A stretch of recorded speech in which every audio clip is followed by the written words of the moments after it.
स्त्री का पति कौन? ये बेताल द्वारा विक्रम को सुनाई गई छठी कहानी है। धर्मपुर नाम की एक नगरी थी। उसमें धर्मशील नाम का राजा राज करता था। उसके अंधक नाम का एक दीवान था। एक दिन दीवान ने कहा, महाराज, एक मंदिर बनवाकर देवी को बिठाकर पूजा की जाए तो बड़ा पुण्य मिलेगा। राजा ने ऐसा ही किया।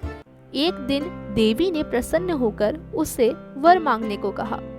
राजा के कोई संतान नहीं थी। उसने देवी से पुत्र मांगा। देवी बोली, अच्छी बात है, तुझे बड़ा प्रतापी पुत्र प्राप्त होगा। कुछ दिन बाद राजा के एक लड़का हुआ। सारे नगर में बड़ी खुशी मनाई गई। एक दिन एक धोबी अपने मित्र के साथ उस नगर में आया।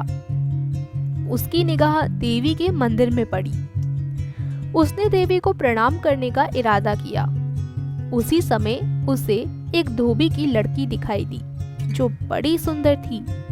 उसे देखकर वह इतना पागल हो गया कि उसने मंदिर में जाकर देवी से प्रार्थना की, हे देवी, यह लड़की मुझे मिल जाए।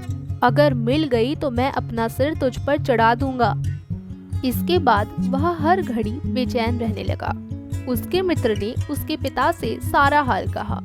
अपने बेटी की यह हालत देखकर वह लड़की के पिता के पास गया और उसके अनुरोध करने पर दोनों का विवाह हो गया। विवाह के कुछ दिन बाद लड़की के पिता के यहाँ उत्सव हुआ।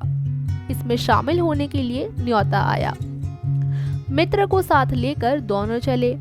रास्ते में उसी देवी का मंदिर पड़ा तो लड़के को अपना वादा याद आ गया।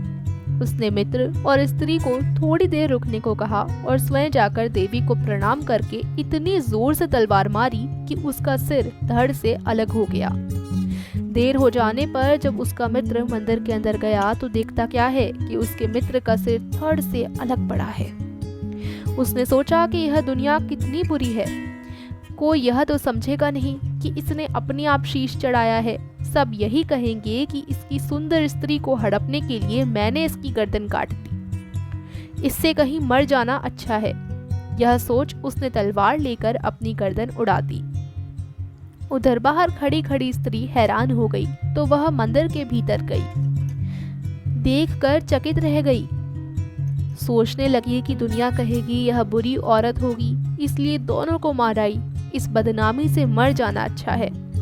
यह सोच उसने तलवार उठाई और जैसे ही गर्दन पर मारनी चाही कि देवी ने प्रकट होकर उसका हाथ पकड़ लिया और कहा, मैं तुझ पर प्रसन्न हूँ, जो चाहो सो मांगो। स्त्री बोली, हे देवी, इन दोनों को जिला दो। देवी ने कहा, अच्छा, तुम दोनों के सिर मिलाकर रख दो। घबराहट में स्त्री ने सिर जोड़े तो गलती से एक का सिर दूसरे के धड़ पर लग गया। देवी ने दोनों को जिला दिया। अब वे दोनों आपस में झगड़ने लगे। एक कहता कि यह मेरी स्त्री है, दूसरा कहता मेरी। बेताल बोला, हे राजन, बताओ कि यह किसकी स्त्री है?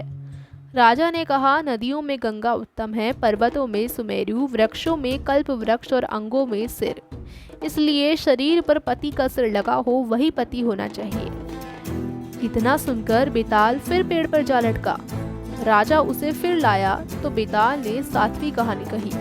आगे क्या हुआ ये जानने के लिए अगली कहानी जरूर सुनिए।